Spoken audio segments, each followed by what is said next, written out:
20,000 ರೂಪಾಯಿಗಿಂತ ಕಡಿಮೆ ಬಜೆಟ್ ನಲ್ಲಿ ಒಂದು ಬೆಸ್ಟ್ ಸ್ಮಾರ್ಟ್ ಫೋನ್ ತಗೊಳ್ಬೇಕು ಅಂತಿದ್ರಾ? ಹಾಗಾದ್ರೆ ಈ ವಿಡಿಯೋದಲ್ಲಿ ಎಲ್ರಿಗೂ ಸೂಟಬಲ್ ಆಗುವ ಫೋನ್ ಬಗ್ಗೆ ಹೇಳ್ತೀನಿ. 20,000 ರೂಪಾಯಿಗಿಂತ ಕಡಿಮೆ ಬಜೆಟ್ ನಲ್ಲಿ ಒಂದು best camera phone, best gaming phone, best all rounder phone, best clean software experience ಕೊಡುವ ಫೋನ್ ಮತ್ತು ಲಾರ್ಜರ್ ಬ್ಯಾಟರಿ ಲೈಫ್ ಹೊಂದಿರುವ ಫೋನ್ ಬಗ್ಗೆ ಹೇಳ್ತೀನಿ. ಬೆಸ್ಟ್ ಫೋನ್ ತಗೊಳ್ಬೇಕಾದ್ರೆ ಇದೊಂದು ಬೆಸ್ಟ್ ವಿಡಿಯೋ ಆಗಿರುತ್ತೆ. ಆದ್ರೆ ಇದನ್ನ ಸ್ಕಿಪ್ ಮಾಡಕ್ ಹೋಗ್ಬಿಡಿ. ನೀವು ನಮ್ಮ ಚಾನಲ್ಗೆ ಹೊಸಬರಾಗಿದ್ರೆ ನಮ್ಮ ಟೆಕ್ ಪ್ರೋ ಚಾನಲ್ನ ಸಬ್ಸ್ಕ್ರೈಬ್ ಮಾಡಿ, ಬೆಲ್ ನೋಟಿಫಿಕೇಶನ್ ಆನ್ ಮಾಡಿ. ಬನ್ನಿ ಈ ವಿಡಿಯೋನ ಸ್ಟಾರ್ಟ್ ಮಾಡೋಣ. ಫಸ್ಟ್ ಗೇಮಿಂಗ್ ಫೋನ್ ಬಗ್ಗೆ ಮಾತಾಡೋದಾದ್ರೆ ಇದೇ ಪೋಕೋ X7 Pro. ಇದರಲ್ಲಿ 6.67 ಇಂಚಸ್ ಅಮ್ಮೋ LED ಡಿಸ್ಪ್ಲೇ ಸಿಗ್ತಾ ಇದೆ. ಇದು 1.5K ರೆಸಲ್ಯೂಷನ್ ಕೂಡ ಹೊಂದಿದೆ. ಇದರಲ್ಲಿ 3000 ನಿಟ್ ಪೀಕ್ ಬ್ರೈಟ್ನೆಸ್ ಇದೆ. ಇದಕ್ಕೆ ಗೊರಿಲ್ಲಾ ಗ್ಲಾಸ್ 7i ಪ್ರೊಡಕ್ಷನ್ ಕೂಡ ಸಿಗ್ತಾ ಇದೆ. ಇದು HDR10+ ಮತ್ತು ಡಾಲ್ಬಿ ವಿಷನ್ಗೆ ಸಪೋರ್ಟ್ ಕೂಡ ಮಾಡುತ್ತೆ. ಇದರಲ್ಲಿ 120 Hz ರಿಫ್ರೆಶ್ ರೇಟ್ ಇದೆ ಮತ್ತು 480 Hz ಟಚ್ ಸ್ಯಾಂಪ್ಲಿಂಗ್ ರೇಟ್ ಕೂಡ ಸಿಗ್ತಾ ಇದೆ. ಇದರಿಂದ ಡಿಸ್ಪ್ಲೇ ಸ್ಮೂತ್ ಆಗಿ ವರ್ಕ್ ಆಗುತ್ತೆ. ಜೊತೆಗೆ ಇದರಲ್ಲಿ MediaTek Dimensity 8400 ಅಲ್ಟ್ರಾ ಪ್ರೊಸೆಸರ್ ಸಿಗ್ತಾ ಇದೆ. ಈ ಪ್ರೊಸೆಸರ್ ಪವರ್ಫುಲ್ ಆಗಿದೆ. ಇದನ್ನ ನೀವು 12GB RAM ಮತ್ತು 512GB ಸ್ಟೋರೇಜ್ ಅಲ್ಲಿ ತಗೊಳ್ಬಹುದು. ಇದರಲ್ಲಿ UFS 4.0 ಟೈಪ್ ನಲ್ಲಿ ಇದೆ. ರಿಯಲ್ ಲೈಫ್ ಯೂಸ್ ನಲ್ಲಿ ಇದರ ಪರ್ಫಾರ್ಮೆನ್ಸ್ ಎಕ್ಸಲೆಂಟ್ ಆಗಿದೆ. COD ಮತ್ತು BGM ಅಂತ ಗೇಮಿಂಗ್ಸ್ ನಲ್ಲಿ ಹೈ ಸೆಟ್ಟಿಂಗ್ಸ್ ನಲ್ಲಿ ಸ್ಮೂತ್ ಪ್ಲೇ ಆಗುತ್ತೆ. BGM 60 FPS ಗೇಮಿಂಗ್ ಸಪೋರ್ಟ್ ಸಿಗುತ್ತೆ. ಆದ್ರೆ ಅಪ್ಡೇಟ್ ಬಂದ್ರೆ 120 FPS ವರೆಗೂ ಅಪ್ಡೇಟ್ ಸಪೋರ್ಟ್ ಕೂಡ ಮಾಡುತ್ತೆ. ಇದರಲ್ಲಿ ಈಟಿಂಗ್ ಇಶ್ಯೂ ಇಲ್ಲ. ಹೀಟ್ ನ ಚೆನ್ನಾಗಿ ಕಂಟ್ರೋಲ್ ಮಾಡುತ್ತೆ.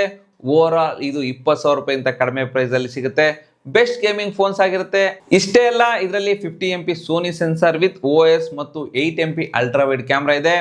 ಮೇನ್ ಸೆನ್ಸಾರ್ ಡೈಲೈಟ್ ನಲ್ಲಿ ಶಾರ್ಪ್ ಮತ್ತು ವೈಬ್ರೆಂಟ್ ಇಮೇಜಸ್ ಕೊಡುತ್ತೆ. ಜೊತೆಗೆ ಡೀಸೆಂಟ್ ಡೈನಾಮಿಕ್ ರೇಂಜ್ ಇದೆ. ಲೋ ಲೈಟ್ ಶಾಟ್ಸ್ ಯೂಸಬಲ್ ಆಗಿದೆ. ಇದರಲ್ಲಿ ಟೆಲಿಫೋಟೋ ಲೆನ್ಸ್ ಇಲ್ಲ, ಆದ್ರೆ ಇದರ ಅಲ್ಟ್ರಾ ವೈಡ್ ಕ್ಯಾಮ್ರಾ ಆವರೇಜ್ ಆಗಿದೆ. ಡೀಟೇಲ್ಸ್ ಪರವಾಗಿಲ್ಲ, ಆದ್ರೂ ಕಲರ್ಸ್ ಚೆನ್ನಾಗಿದೆ. ಫ್ರಂಟ್ ಅಲ್ಲಿ 20MP ಸೆಲ್ಫಿ ಕ್ಯಾಮ್ರಾ ಇದೆ. ಇದು ಡೇ ಲೈಟ್ ನಲ್ಲಿ ಬ್ರೈಟ್ ಮತ್ತು ಶಾರ್ಪ್ ಸೆಲ್ಫಿ ಕೊಡುತ್ತೆ. ಇದರ ಮೇನ್ ಕ್ಯಾಮ್ರಾ ಇಂದ 4K ವಿಡಿಯೋ 60 FPS ನಲ್ಲಿ ರೆಕಾರ್ಡ್ ಮಾಡಬಹುದು. ಆದ್ರೆ ಅಲ್ಟ್ರಾ ವೈಡ್ ಮತ್ತು ಸೆಲ್ಫಿ ಕ್ಯಾಮ್ರಾ ಇಂದ 1080 ವಿಡಿಯೋಸ್ ನ 30 FPS ನಲ್ಲಿ ರೆಕಾರ್ಡ್ ಕೂಡ ಮಾಡಬಹುದು. ಇನ್ನು ಇದರಲ್ಲಿ 6550 mAh ಲಾರ್ಜರ್ ಬ್ಯಾಟರಿ ಸಿಗ್ತಾ ಇದೆ. 90 ವಾಟ್ಸ್ ಫಾಸ್ಟ್ ಚಾರ್ಜಿಂಗ್ ಕೂಡ ಸಪೋರ್ಟ್ ಮಾಡುತ್ತೆ. 50 ಮಿನಿಟ್ಸ್ ನಲ್ಲಿ ಫುಲ್ ಚಾರ್ಜ್ ಆಗುತ್ತೆ. ಇದಕ್ಕೆ IP66, IP68 ಮತ್ತು IP69 dust and water rating ಕೂಡ ಸಿಗ್ತಾ ಇದೆ. ಇದು Android 15 ಮತ್ತು Xiaomi Hyper OS ನಲ್ಲಿ ಬರ್ತಾ ಇದೆ. ಇದಕ್ಕೆ 3 ವರ್ಷ OS ಅಪ್ಡೇಟ್ ಮತ್ತು 4 ವರ್ಷ ಸೆಕ್ಯೂರಿಟಿ ಅಪ್ಡೇಟ್ ಕೂಡ ಸಿಗ್ತಾ ಇದೆ. ಈ ಫೋನ್ ಅಲ್ಲಿ ಜಾಸ್ತಿ ಗೇಮ್ಸ್ ಆಡೋದಕ್ಕೆ ಬೆಸ್ಟ್ ಆಪ್ಷನ್ ಅಂತಾನೆ ಹೇಳ್ಬೋದು. ಇನ್ನು ಬ್ಯಾಟರಿ ಪ್ಲಸ್ ಪರ್ಫಾರ್ಮೆನ್ಸ್ ಫೋನ್ಸ್ ನ ಮಾತಾಡೋದಾದ್ರೆ ಇದೆ iQOO Z10 ಅಥವಾ Vivo T4. ಎರಡೂ ಸ್ಮಾರ್ಟ್ ಫೋನ್ಗಳು ಸೇಮ್ ಇದಾವೆ. ಇದರಲ್ಲಿ 6.77 ಇಂಚಸ್ FHD ಪ್ಲಸ್ ಅಮೋ LED ಡಿಸ್ಪ್ಲೇ ಸಿಗ್ತಾ ಇದೆ. ಇದು 120 Hz ರಿಫ್ರೆಶ್ ರೇಟ್ಗೆ ಸಪೋರ್ಟ್ ಕೂಡ ಮಾಡುತ್ತೆ. ಇದರಲ್ಲಿ 5000 ನೀಟ್ ಪೀಕ್ ಬ್ರೈಟ್ನೆಸ್ ಸಿಗುತ್ತೆ. ಇದು 20,000 ರೂಪಾಯಿಗಿಂತ ಕಡಿಮೆ ಪ್ರೈಸ್ ರೇಂಜ್ ಅಲ್ಲಿ ಬ್ರೈಟೆಸ್ಟ್ ಡಿಸ್ಪ್ಲೇ ಆಗಿದೆ. ಇದರಲ್ಲಿ Snapdragon 7S Gen 3 ಪ್ರೊಸೆಸರ್ ಕೂಡ ಸಿಗ್ತಾ ಇದೆ. 12GB RAM ಜೊತೆಗೆ LPDDR4X RAM ಟೈಪ್ ಮತ್ತು 256GB ಸ್ಟೋರೇಜ್ ಜೊತೆಗೆ UFS 2.2 ಸ್ಟೋರೇಜ್ ಟೈಪ್ ಕೂಡ ಸಿಗ್ತಾ ಇದೆ. ಜೊತೆಗೆ 12GB ವರ್ಚುವಲ್ RAM ಎಕ್ಸ್ಪಾನ್ಷನ್ ಕೂಡ ಮಾಡಬಹುದು. ಇದರ day to day task use ನ ಪರ್ಫಾರ್ಮೆನ್ಸ್ ಸ್ಮೂತ್ ಆಗಿದೆ. ಮತ್ತು ಗೇಮಿಂಗ್ ಕಡೆ ಬಂದ್ರೆ BGM ನಲ್ಲಿ ಸ್ಮೂತ್ ಗೇಮಿಂಗ್ ಅಲ್ಲಿ 60 FPS ಸಪೋರ್ಟ್ ಕೂಡ ಮಾಡುತ್ತೆ. ಇದರ ಹೀಟಿಂಗ್ ಮ್ಯಾನೇಜ್ಮೆಂಟ್ ಚೆನ್ನಾಗಿದೆ, ಜಾಸ್ತಿ ಹೀಟ್ ಆಗಲ್ಲ. ಆದ್ರೆ ಇದರಲ್ಲಿ ವೇಪರ್ ಕೂಲಿಂಗ್ ಚೇಂಬರ್ ಇಲ್ಲ, ಆದ್ರೆ ಇದರ ಪರ್ಫಾರ್ಮೆನ್ಸ್ ಚೆನ್ನಾಗಿದೆ. ಇನ್ನು ಕ್ಯಾಮ್ರಾ ಕಡೆ ಬಂದ್ರೆ 50MP Sony main sensor with OS, 2MP depth camera sensor ಮತ್ತು 32MP ಫ್ರಂಟ್ ಕ್ಯಾಮ್ರಾ ಇದೆ. ಡೇ ಲೈಟ್ ಶಾಟ್ ಶಾರ್ಪ್ ಮತ್ತು ವೈಬ್ರೆಂಟ್ ಆಗಿ ಬರುತ್ತೆ. ಆದ್ರೆ ಲೋ ಲೈಟ್ ನಲ್ಲಿ ಝೂಮ್ ಮಾಡಿದಾಗ ಅಷ್ಟೊಂದು ಚೆನ್ನಾಗಿ ಕಾಣಿಸಲ್ಲ.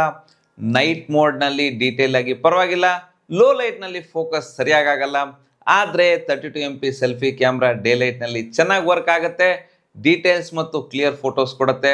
ಈ ಫೋನ್ ನ ಫ್ರಂಟ್ ಮತ್ತು ಬ್ಯಾಕ್ ಕ್ಯಾಮ್ರಾ ಇಂದ 4K ವಿಡಿಯೋಸ್ 30 FPS ನಲ್ಲಿ ರೆಕಾರ್ಡ್ ಕೂಡ ಮಾಡಬಹುದು. OS ಇರೋದ್ರಿಂದ ಸ್ಟೆಬಿಲೈಸೇಷನ್ ಚೆನ್ನಾಗಿ ಬರುತ್ತೆ. ಆದ್ರೆ HDR ವಿಡಿಯೋಸ್ ರೆಕಾರ್ಡಿಂಗ್ ಅಥವಾ ಪೋರ್ಟ್ರೇಟ್ ಮೋಡ್ ಅಲ್ಲಿ ಆಪ್ಷನ್ ಸಿಗೋದಿಲ್ಲ. ಆದ್ರೆ ಇದರಲ್ಲಿ 7300 mAh ಲಾರ್ಜರ್ ಬ್ಯಾಟರಿ ಸಿಗುತ್ತೆ. 90 ವಾಟ್ಸ್ ಚಾರ್ಜಿಂಗ್ ಸಪೋರ್ಟ್ ಮಾಡುತ್ತೆ. 0 to 100% 53 ಮಿನಿಟ್ಸ್ ಅಲ್ಲಿ ಚಾರ್ಜ್ ಆಗುತ್ತೆ. ಮತ್ತು ಇದು 7.5 ರಿವರ್ಸ್ ವರ್ಡ್ ಚಾರ್ಜಿಂಗ್ ಕೂಡ ಸಪೋರ್ಟ್ ಮಾಡುತ್ತೆ. ಈ ಫೋನ್ Android 15 ಮತ್ತು ಫನ್ ಟಚ್ OS 15 ಅಲ್ಲಿ ಬರುತ್ತೆ. ಇದಕ್ಕೆ 2 ವರ್ಷ OS ಅಪ್ಡೇಟ್ ಮತ್ತು 3 ವರ್ಷ ಸೆಕ್ಯೂರಿಟಿ ಅಪ್ಡೇಟ್ ಕೂಡ ಸಿಗ್ತಾ ಇದೆ. ಈ ಫೋನ್ ಜಾಸ್ತಿ ಯೂಸ್ ಮಾಡೋರಿಗೆ, ಚಾರ್ಜಿಂಗ್ ಬೇಗ ಖಾಲಿ ಆಗಬಾರ್ದು ಅನ್ನೋರಿಗೆ ಇದು ಬೆಸ್ಟ್ ಆಪ್ಷನ್ ಆಗಿದೆ. ಈಗ ಬೆಸ್ಟ್ ಕ್ಯಾಮ್ರಾ ಫೋನ್ಸ್ ಬಗ್ಗೆ ಮಾತಾಡೋದಾದ್ರೆ ಇದೇ ಹಾನರ್ 200. 20,000 ರೂಪಾಯಿಗಿಂತ ಕಡಿಮೆ ಪ್ರೈಸ್ ನಲ್ಲಿ ಕ್ಯಾಮ್ರಾ ಫೋಕಸ್ಡ್ ಫೋನ್ ಬೇಕಾದ್ರೆ ಹಾನರ್ 200 ಚೆನ್ನಾಗಿದೆ. ಇದರಲ್ಲಿ 6.7 inches 1.5K ಅಮೋ LED card display ಸಿಗ್ತಾ ಇದೆ. 120 Hz ರಿಫ್ರೆಶ್ ರೇಟ್ ಇದೆ ಮತ್ತು 4000 ನೀಟ್ ಪೀಕ್ ಬ್ರೈಟ್ನೆಸ್ ಕೂಡ ಸಿಗುತ್ತೆ. ಇದರಲ್ಲಿ ಸ್ನ್ಯಾಪ್ಡ್ರ್ಯಾಗನ್ 7 Gen 3 ಪ್ರೊಸೆಸರ್ ಕೂಡ ಸಿಗ್ತಾ ಇದೆ. ಇದರ 12GB ರ್ಯಾಮ್ ಜೊತೆಗೆ LPDDR4X ರ್ಯಾಮ್ ಟೈಪ್ ಮತ್ತು 512GB ಸ್ಟೋರೇಜ್ ಜೊತೆಗೆ UFS 2.2 ಸ್ಟೋರೇಜ್ ಟೈಪ್ ಕೂಡ ಸಿಗ್ತಾ ಇದೆ. ಇದರ day to day task performance smooth ಆಗಿದೆ. ಹೆವಿ ಯೂಸೇಜ್ ಅಲ್ಲಿ ಕೂಡ ಲ್ಯಾಗ್ ಅಥವಾ ಥ್ರಾಟ್ಲಿಂಗ್ ಆಗಲ್ಲ. ಗೇಮ್ಗಾಗಿ COD BGM ನಲ್ಲಿ ಹೈ ಗ್ರಾಫಿಕ್ ನಲ್ಲಿ ಸ್ಮೂತ್ ಪ್ಲೇ ಆಗುತ್ತೆ, ಯಾವುದೇ ಫ್ರೇಮ್ ಡ್ರಾಪ್ ಆಗಲ್ಲ. ಇದರಲ್ಲಿ 50MP Sony main sensor with OS plus 50MP portrait telephoto sensor plus 12MP ultra wide sensor ಮತ್ತು 50MP ಸೆಲ್ಫಿ ಕ್ಯಾಮ್ರಾ ಕೂಡ ಸಿಗ್ತಾ ಇದೆ. ಇದರ ಡೇ ಲೈಟ್ ಶಾಟ್ಸ್ ಕ್ರಿಸ್ಪ್ ಆಗಿದೆ, best details, best dynamic range ಮತ್ತು ವೈಬ್ರೆಂಟ್ ಕಲರ್ಸ್ ಬರುತ್ತೆ. ಆದರೆ ಕೆಲವು ಫೋಟೋಸ್ ಅಲ್ಲಿ ಸ್ಲೈಟ್ ಓವರ್ ಸ್ಯಾಚುರೇಟೆಡ್ ಆಗಿ ಬರುತ್ತೆ. 2.5x portrait lens, natural skin tones ಮತ್ತು ಬ್ಯಾಕ್ ಗ್ರೌಂಡ್ ಬ್ಲರ್ ಎಕ್ಸಲೆಂಟ್ ಆಗಿದೆ. ಜೊತೆಗೆ ಇದರ ಲೋ ಲೈಟ್ ಪರ್ಫಾರ್ಮೆನ್ಸ್ ಇಂಪ್ರೆಸಿವ್ ಆಗಿದೆ. ಶಾಡೋಸ್ ಮತ್ತು ಹೈಲೈಟ್ಸ್ ನಲ್ಲಿ ಬೆಸ್ಟ್ ಡೀಟೇಲ್ಸ್ ಕೊಡುತ್ತೆ. ಅಲ್ಟ್ರಾ ವೈಡ್ ಡಿಸೆಂಟ್ ಆಗಿದೆ. ಪೋರ್ಟ್ರೇಟ್ ಫೋಟೋಗ್ರಫಿ ಹಾನರ್ 200 ಬೆಸ್ಟ್ ಆಗಿದೆ. ಇನ್ನು ಇದರ ಸೆಲ್ಫಿ ಕ್ಯಾಮ್ರಾ ಶಾರ್ಪ್ ಮತ್ತು ಡೀಟೇಲ್ ರಿಸಲ್ಟ್ಸ್ ಕೊಡುತ್ತೆ. ಆದರೆ ಫೋಟೋಸ್ ಪ್ರೊಸೆಸ್ ಆಗೋದಕ್ಕೆ ಸ್ವಲ್ಪ ಸೆಕೆಂಡ್ಸ್ ಬೇಕಾಗುತ್ತೆ. ಆದರೆ ಇದರ ಫ್ರಂಟ್ ಮತ್ತು ಬ್ಯಾಕ್ ಕ್ಯಾಮ್ರಾಯಿಂದ 4K ವಿಡಿಯೋಸ್ 30 FPS ನಲ್ಲಿ ರೆಕಾರ್ಡ್ ಕೂಡ ಮಾಡ್ಬೋದು. ಈ ಫೋನ್ Android 14 ಮತ್ತು ಮ್ಯಾಜಿಕ್ OS 8.0 ಅಲ್ಲಿ ಬರುತ್ತೆ. ಇದಕ್ಕೆ 3 ವರ್ಷ OS ಅಪ್ಡೇಟ್ ಮತ್ತು 4 ವರ್ಷ ಸೆಕ್ಯೂರಿಟಿ ಅಪ್ಡೇಟ್ ಕೂಡ ಸಿಗ್ತಾ ಇದೆ. ಇದರಲ್ಲಿ 5200 mAh ಬ್ಯಾಟ್ರಿ ಸಿಗುತ್ತೆ. ಇದು 100 ವಾಟ್ಸ್ ಚಾರ್ಜಿಂಗ್ ಕೂಡ ಸಪೋರ್ಟ್ ಮಾಡುತ್ತೆ. ಇದು 0 to 100% 45 ಮಿನಿಟ್ಸ್ ನಲ್ಲಿ ಚಾರ್ಜ್ ಆಗುತ್ತೆ. ಆದರೆ ಇದರ ಬಾಕ್ಸ್ ನಲ್ಲಿ ಚಾರ್ಜರ್ ಸಿಗಲ್ಲ. ಬೆಸ್ಟ್ ಕ್ಯಾಮ್ರಾ ಫೋನ್ ಬೇಕು ಅಂದ್ರೆ ಇದು ಬೆಸ್ಟ್ ಆಪ್ಷನ್ ಆಗಿದೆ. ಇನ್ನು ಆಲ್ರೌಂಡರ್ ಫೋನ್ ಕಡೆ ಬಂದ್ರೆ ಇದೇ Vivo T4R. ಇದರಲ್ಲಿ 6.77 ಇಂಚಸ್ ಕಾರ್ಡ್ ಅಮೋ LED ಡಿಸ್ಪ್ಲೇ ಸಿಗ್ತಾ ಇದೆ. 120 Hz ರಿಫ್ರೆಶ್ ರೇಟ್ ಇದೆ ಮತ್ತು 1800 ನೀಟ್ ಪೀಕ್ ಬ್ರೈಟ್ನೆಸ್ ಕೂಡ ಸಿಗುತ್ತೆ. ಇದು HDR10+ ಗೆ ಸಪೋರ್ಟ್ ಕೂಡ ಮಾಡುತ್ತೆ. ಇದರಲ್ಲಿ ವಿಡಿಯೋಸ್ ವಿವಿಡ್, ಕಲರ್ಫುಲ್ ಮತ್ತು ಶಾರ್ಪ್ ಆಗಿ ಕಾಣುತ್ತೆ. ಇದರಲ್ಲಿ MediaTek Dimensity 7400 ಪ್ರೊಸೆಸರ್ ಕೂಡ ಇದೆ. ಇದು ಎವ್ರಿ ಟಾಸ್ಕ್ ನಲ್ಲಿ ಸ್ಮೂತ್ ಗೇಮಿಂಗ್ ಪರ್ಫಾರ್ಮೆನ್ಸ್ ಕೊಡುತ್ತೆ. COD BGM ಅಂತ ಹೆವಿ ಗೇಮ್ಸ್ ನ ಆಡ್ಬೋದು. BGM ನಲ್ಲಿ 60 FPS ಗೇಮಿಂಗ್ ಸಪೋರ್ಟ್ ಮಾಡುತ್ತೆ ಮತ್ತು ಇದರ HDR ಎಕ್ಸ್ಟ್ರೀಮ್ ಮೋಡ್ ನಲ್ಲಿ ಕೂಡ ಚೆನ್ನಾಗಿ ವರ್ಕ್ ಮಾಡುತ್ತೆ. ಇನ್ನು ಕ್ಯಾಮ್ರಾ ಕಡೆ ಬಂದ್ರೆ 50MP Sony sensor with OS plus 2MP depth sensor ಕೂಡ ಸಿಗ್ತಾ ಇದೆ ಮತ್ತು 32MP ಫ್ರಂಟ್ ಕ್ಯಾಮ್ರಾ ಸಿಗುತ್ತೆ. ಡೇ ಲೈಟ್ ಫೋಟೋಸ್ ಬ್ರೈಟ್ ಮತ್ತು ಡೀಟೇಲಿಂಗ್ ಆಗಿ ಬರುತ್ತೆ. ಆದರೆ ಕೆಲವು ಫೋಟೋಸ್ ಅಲ್ಲಿ ಡೀಟೇಲ್ ಸ್ವಲ್ಪ ಕಡಿಮೆ ಆಯಿತು. ಪೋರ್ಟ್ರೇಟ್ ಫೋಟೋಸ್ ಎಜ್ ರಿಡಕ್ಷನ್ ಮತ್ತು ಸ್ಕಿನ್ ಟೋನ್ ಚೆನ್ನಾಗಿದೆ. ಲೋ ಲೈಟ್ ಫೋಟೋಸ್ ಡಿಸೆಂಟ್ ಆಗಿದೆ. ಆದರೆ ಝೂಮ್ ಮಾಡಿದಾಗ ಡೀಟೇಲ್ ಸ್ವಲ್ಪ ಕಡಿಮೆ ಆಯಿತು. 32MP front camera day light ನಲ್ಲಿ ಚೆನ್ನಾಗಿ ವರ್ಕ್ ಮಾಡುತ್ತೆ. ಆದರೆ ಪೋರ್ಟ್ರೇಟ್ ಸೆಲ್ಫಿ ಡಿಸೆಂಟ್ ಆಗಿದೆ. ಇದರ ಫ್ರಂಟ್ ಮತ್ತು ಬ್ಯಾಕ್ ಕ್ಯಾಮ್ರಾ ಇಂದ 4K ವಿಡಿಯೋಸ್ 30 FPS ನಲ್ಲಿ ರೆಕಾರ್ಡ್ ಮಾಡಬಹುದು. ಈ ಫೋನ್ಗೆ IP68 ಮತ್ತು IP69 water and dust resistance ಸಿಗ್ತಾ ಇದೆ. ಅಂಡರ್ ವಾಟರ್ ಫೋಟೋಗ್ರಫಿ ಸಪೋರ್ಟ್ ಮಾಡುತ್ತೆ. ಇದು 20,000 ರೂಪಾಯಿಗಿಂತ ಕಡಿಮೆ ಪ್ರೈಸ್ ಸೆಗ್ಮೆಂಟ್ ಅಲ್ಲಿ ರೇರ್ ಆಗಿದೆ ಮತ್ತು ಇದರಲ್ಲಿ 5700 mAh ಬ್ಯಾಟರಿ ಸಿಗ್ತಾ ಇದೆ. 44 ವಾಟ್ಸ್ ಚಾರ್ಜಿಂಗ್ ಕೂಡ ಸಪೋರ್ಟ್ ಮಾಡುತ್ತೆ. 90 ಮಿನಿಟ್ಸ್ ನಲ್ಲಿ 100% ಫುಲ್ ಚಾರ್ಜ್ ಆಗುತ್ತೆ. ಈ ಫೋನ್ Android 15 ಮತ್ತು ಫನ್ ಟಚ್ OS 15 ನಲ್ಲಿ ಬರ್ತಾ ಇದೆ. ಇದಕ್ಕೆ 2 ವರ್ಷ OS ಅಪ್ಡೇಟ್ ಮತ್ತು 3 ವರ್ಷ ಸೆಕ್ಯೂರಿಟಿ ಅಪ್ಡೇಟ್ ಸಿಗ್ತಾ ಇದೆ. ಯಾರಿಗೆ ಒಂದು ಬೆಸ್ಟ್ ಆಲ್ರೌಂಡರ್ ಫೋನ್ ಬೇಕಾಗಿದೆಯೋ ಅವರಿಗೆ ಇದು ಬೆಸ್ಟ್ ಆಪ್ಷನ್ ಆಗಿದೆ. ಈಗ ಬೆಸ್ಟ್ ಕ್ಲೀನ್ UI ಫೋನ್ಸ್ ಬಗ್ಗೆ ಮಾತಾಡೋದಾದ್ರೆ ಇದು Motorola 860 Fusion. ಇದರಲ್ಲಿ 6.67 ಇಂಚಸ್ POLED ಡಿಸ್ಪ್ಲೇ ಸಿಗ್ತಾ ಇದೆ. 120 Hz ರಿಫ್ರೆಶ್ ರೇಟ್ ಇದೆ. ಇದರಲ್ಲಿ HDR10+, 10 ಬಿಟ್ ಕಲರ್ ಮತ್ತು 4000 ನೀಟ್ ಪೀಕ್ ಬ್ರೈಟ್ನೆಸ್ ಸಿಗ್ತಾ ಇದೆ.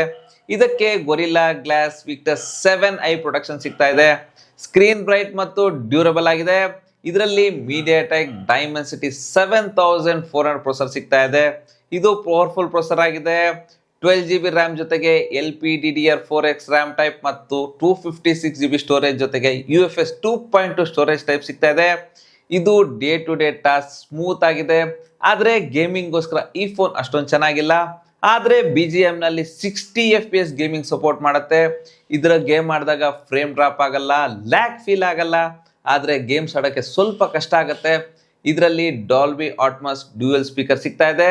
ಆದರೆ ಸ್ಟೀರಿಯೋ ಸ್ಪೀಕರ್ ಡಿಸೆಂಟ್ ಆಗಿದೆ. ಇನ್ನು ಇದರಲ್ಲಿ 50 MP main sensor with OS plus 13 MP ultra wide ಮತ್ತು 32 MP ಸೆಲ್ಫಿ ಕ್ಯಾಮ್ರಾ ಸಿಗ್ತಾ ಇದೆ. ಇದರ ಪ್ರೈಮರಿ ಕ್ಯಾಮ್ರಾ ಶಾರ್ಪ್ ಫೋಟೋಸ್ ತೆಗೆಯುತ್ತೆ, ಬೆಸ್ಟ್ ಡೀಟೇಲ್ಸ್ ಮತ್ತು ಅಕ್ಯುರೇಟ್ ಕಲರ್ಸ್ ಕೊಡುತ್ತೆ. ಅಲ್ಟ್ರಾ ವೈಡ್ ಫೋಟೋಸ್ ಡೀಸೆಂಟ್ ಆಗಿದೆ, ಆದರೆ ಸ್ವಲ್ಪ ಓವರ್ ಶಾರ್ಪ್ ಆಗಿದೆ. ಆದರೆ HDR ಫೋಟೋಸ್ ಚೆನ್ನಾಗಿ ಬರುತ್ತೆ. ಸೆಲ್ಫಿ ಕ್ಯಾಮ್ರಾ ಡೇಲೈಟ್ನಲ್ಲಿ ಕ್ರಿಸ್ಪ್ ಫೋಟೋಸ್ ಕೊಡುತ್ತೆ. ಎಜ್ ಡಿಟೆಕ್ಷನ್ ಚೆನ್ನಾಗಿದೆ. ಆದರೆ ಲೋ ಲೈಟ್ ಫೋಟೋಸ್ ಸೆಲ್ಫೀಸಲ್ಲಿ ಡೀಟೇಲ್ಸ್ ಸ್ವಲ್ಪ ಕಡಿಮೆ ಆಯಿತು. ಆದರೆ ಪೋರ್ಟ್ರೇಟ್ ಫೋಟೋಸ್ ನ್ಯಾಚುರಲ್ ಕಲರ್ಸ್ ಮತ್ತು ಡೆಪ್ತ್ ಜೊತೆಗೆ ಇಂಪ್ರೆಸಿವ್ ಆಗಿದೆ. ಆದರೆ ಎಜ್ ಡಿಟೆಕ್ಷನ್ ಎಲ್ಲ ಟೈಮ್ನಲ್ಲಿ ಪರ್ಫೆಕ್ಟ್ ಆಗಿ ಬರಲ್ಲ. ಮತ್ತು ಇದರ ಫ್ರಂಟ್ ಕ್ಯಾಮ್ರಾ ಬ್ಯಾಕ್ ಕ್ಯಾಮ್ರಾದಲ್ಲಿ 4K ವಿಡಿಯೋಸ್ 30 FPS ನಲ್ಲಿ ರೆಕಾರ್ಡ್ ಮಾಡ್ಬೋದು. ಇದು ಪ್ರೀವಿಯಸ್ ಜನರೇಷನ್ಗಿಂತ ಇಂಪ್ರೂವ್ ಆಗಿದೆ. ಇದರ ಸ್ಟೆಬಿಲೈಸೇಷನ್ ಚೆನ್ನಾಗಿದೆ ಮತ್ತು ಈ ಫೋನ್ಗೆ IP68, IP69 water and dust rating ಸಿಗ್ತಾ ಇದೆ. ಜೊತೆಗೆ ಇದರಲ್ಲಿ 5500 mAh ಬ್ಯಾಟ್ರಿ ಸಿಗ್ತಾ ಇದೆ. ಇದು 68 ವಾಟ್ಸ್ ಫಾಸ್ಟ್ ಚಾರ್ಜಿಂಗ್ ಕೂಡ ಸಪೋರ್ಟ್ ಮಾಡುತ್ತೆ. ಚಾರ್ಜಿಂಗ್ ಸ್ಪೀಡ್ ಫಾಸ್ಟ್ ಆಗುತ್ತೆ. ಇದು Android 15 ಮತ್ತು Allo UI ನಲ್ಲಿ ಬರುತ್ತೆ. ಇದಕ್ಕೆ 3 ವರ್ಷ OS ಅಪ್ಡೇಟ್ ಮತ್ತು 4 ವರ್ಷ ಸೆಕ್ಯೂರಿಟಿ ಅಪ್ಡೇಟ್ ಸಿಗ್ತಾ ಇದೆ. ಯಾರಿಗೆ ಬೆಸ್ಟ್ ಮತ್ತು ಕ್ಲೀನ್ UI ಬೇಕೋ ಅವರಿಗೆ ಇದು ಬೆಸ್ಟ್ ಫೋನ್ ಆಗಿರುತ್ತೆ. ಇವು 20,000 ರೂಪಾಯಿಗಿಂತ ಕಡಿಮೆ ಪ್ರೈಸ್ ನಲ್ಲಿ ಬೆಸ್ಟ್ ಫೋನ್ ಆಗಿದ್ದಾವೆ. ಬೆಸ್ಟ್ ಗೇಮಿಂಗ್ ಫೋನ್ ಬೇಕು ಅಂದ್ರೆ Poco X7 Pro ತಗೊಳ್ಳಿ.